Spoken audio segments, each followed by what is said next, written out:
Some new questions tonight on the confidential FBI informant in the Uranium One case. William Douglas Campbell is said to have intimate knowledge of Hillary Clinton's role in that controversial deal with Russia. But a new report by Yahoo News says, quote, federal officials have serious questions about the credibility of a key witness in congressional investigations of Hillary Clinton's role in the sale of the uranium mining company to Russian interests. So the person who knows his story and what he knows, probably better than anyone, joins me now. Victoria Tenzing is the FBI informant's attorney. Victoria, good to have you with us tonight. Welcome. It's good to be here. And Martha, first of all, I would like to tell the viewers what exactly this Uranium One is all about, just so they can have the context. And that is, as early as 2009-10, the U.S. government was well aware that the Russian uranium industry, the nuclear industry for Russia, was corrupt. And how did they know that? Because my client was working undercover and providing them all the information about the bribes and the kickbacks and all the threats. Also, during that time, 2009, 2010, the U.S. government was well aware that Putin wanted to dominate the uranium worldwide, globally. Right. And part of that plan was to buy Uranium One. And how did they know that? Because my client was providing them all the documents that we were discussing. That's what you say he's going to testify to. But I just want to get to this credibility issue and let you address that, because the accusation is that in a prior unrelated case, prosecutors dropped William Campbell as a witness because they considered him to be unreliable. Did that happen or not? No. That reporting by Michael Isikoff is pathetic and naive, and what few facts he uses in the story, he has wrong. Let me give you an example. You just repeated the allegation that he said, oh, the prosecution of the man involved in the Russian bribery, Mikaran is his name, was unrelated to the sale in 2009? No, that's why the sale shouldn't have gone through, because in 2009, Mikaran was making bribes and making threats. They're intimately related. Not only that, any sophisticated reporter knows full well that the Russian nuclear industry is monolithic. All the companies, even if they have different names, all report to Putin. Michael Isikoff has not read one document of the over 5,000 and I know that you say that this is a very document-based case, and that's what your client's going to bring forward. But let me ask you something else, because what I'm interested in is, so while your client was undercover, working on trying to figure out whether or not there was undue influence from Russia and whether or not they were actually winning anybody over in the Obama administration, namely Hillary Clinton, what was the awareness level of the Obama administration, and why weren't they told all of this supposedly explosive information, and why didn't they derail this purchase if all of that was true? The question that I'm asking, and reporters like John Solomon and Sarah Carter are asking. My client was told by the FBI that high officials at the FBI were being told about it. I don't know if that means Bob Mueller, but if it did, Bob Mueller, I assume, would have reported that to Eric Holder, who was the Attorney General and who sat on the body that made the decision to sell the Uranium One. My client was told that President Obama was being briefed on it. And that we can find that out because Congress can get the presidential daily briefings. But I want to add one more thing. The FBI gave my client a check for over $50,000 in 2016. 2016, that's 2 years after he was so-called unreliable. And Michael Isikoff, he should have known that before he did the reporting. He's regurgitating conclusions that are put out there by Clinton supporters. And that's what's going on. Before I go, I mean, do you think it was because the Obama administration just decided that Russia was so yesterday and there really wasn't anything to worry about? So any concerns that were raised were just not that important, and that, they weren't really a force to be reckoned with?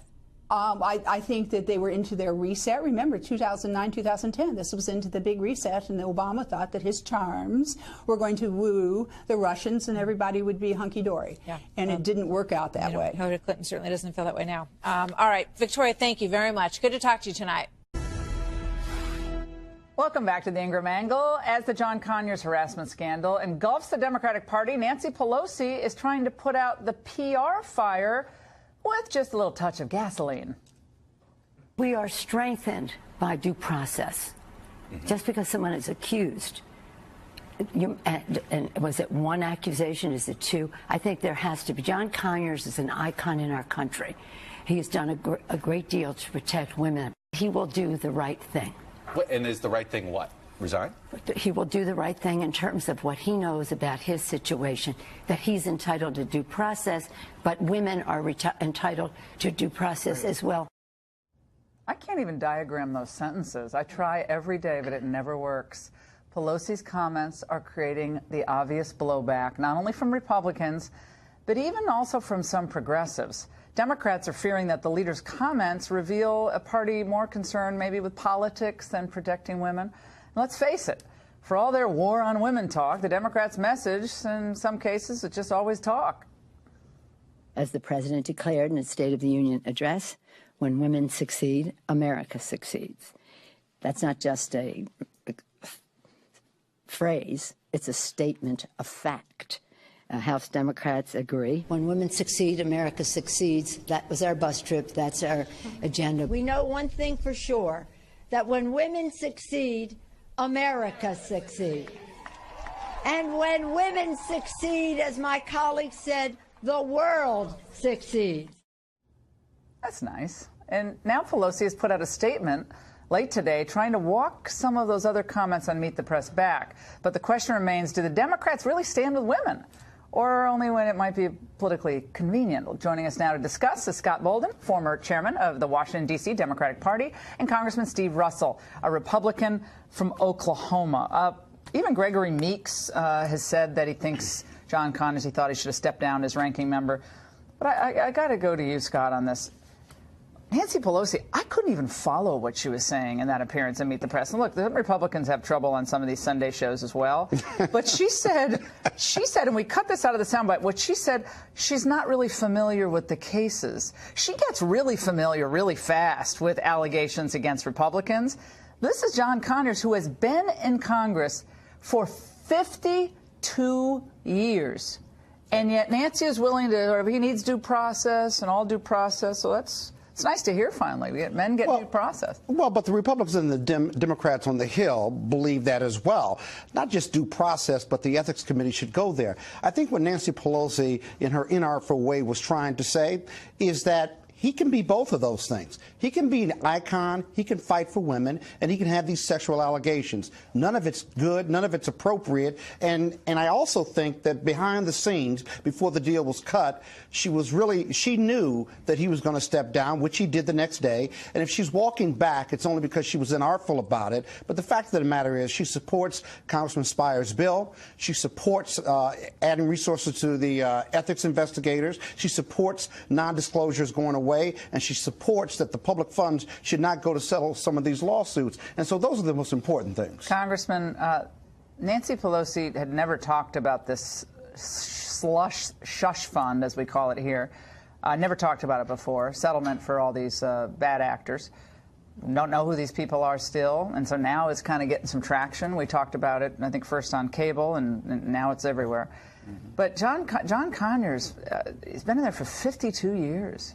This is like a lifetime appointment in Congress. That's a separate issue, obviously, but Nancy Pelosi's willing to give iconic status to him. So if you're an icon, you can get away with this stuff and just resign from your ranking position on a committee because you're an icon. So the context matters. I don't think it mattered much with Justice Thomas when they were accusing him of things. That didn't matter. You know, I'm glad to see that we've got Ms. Pelosi that cares about due process now rather than just statements. I think that that's very important to establish.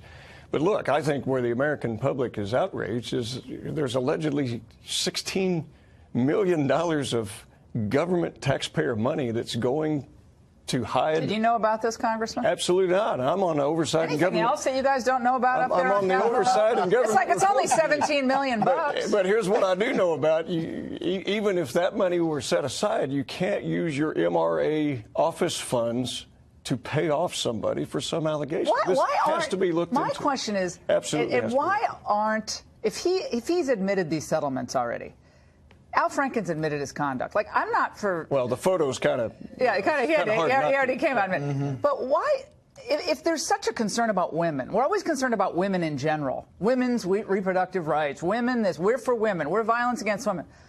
But here we have sexual harassment against women. And why aren't both parties getting together and saying, guys, you admitted to this conduct. That's it. I mean, that's it. That's it. You admitted. That's it. Both parties should get. This is a part of bipartisanship that should be obvious at this point, shouldn't it? And I'll let you go on this, Scott. Yeah, I certainly think so. Not the context of his iconic status. Yeah, but Laura, the fact that he's iconic status, he can be iconic. And he can be a sexual abuser. Clarence Thomas was only the second black Supreme Court justice. Another time, another place. He never got any of it. He never, ever got any of the context. He just now got into the African American. Well, he got no context. He got no. Another time, another place. Yeah. Well, I'll tell you what. Listen, let's be transparent about it, right? And all Democrats, all Republicans, either send it to the Ethics Committee or not. But let's start with Donald Trump. But let's start with Donald Trump. Why isn't the Ethics Committee investigating Donald Trump? He didn't admit that he denies his conduct. No, he denied his conduct. He admitted it. He denies that he said something he shouldn't have said. He admitted it which I condemned at the time. Right. Exactly. But so why has he not been investigated? So you want to undo the election? That's not going to happen. Let's talk in the world of reality. The world of reality. Why should any Democrats be investigated? Or Republicans, like Joe Barton. Why should they be investigated at all? If you're not going to start with the president. We can take a typical play out of the communist playbook, which says admit nothing, deny everything, make counter accusations. For both Democrats and Republicans? Sure, but here we have a situation where you've got Senator Franken, who has photographs that, okay, you know, before he was comments and rhetoric was okay, but now we're going to use a double standard with other people that are seeking election that are allegations. Wrong is wrong. On there, we're in violent agreement. But here's the thing. You cannot use taxpayer funds to hush people up. We've established that. We both agree on that. But I think there is a raging double standard. There is. A lot of congresswomen and congressmen who claim to be all pro-women, they're all violence against. I hear that old trope, war against women. But when there are individual women who have been in situations where they feel powerless and they feel like they can't act they're stuck. They have no voice except through this ridiculous panel that was set up, and Congressman, you didn't even know about it. I mean, I'm not blaming you, but we didn't know about it. Yeah, that's insane. In the Republican conference, we don't get briefed on our slush funds. Right now. It makes people wonder, who are watching Fox right now, what else doesn't Congress know about? How much other money is being spent? Though I don't know, but it was looking around. I don't know where. That's crazy. It is. That is insane. Well, and it needs to be investigated, and we need to get to the bottom of it. All right, guys. But I think Democrats and Republicans have got to have credibility, and that credibility starts with both of them being investigated, including Donald Trump. So you want Trump investigated? I do. He's got 19 sexual cases against him, or accusations, and he admitted it on the air. Not what he was going to do, but what he'd done to women already. You have language. We're out of time. You have language and you have action.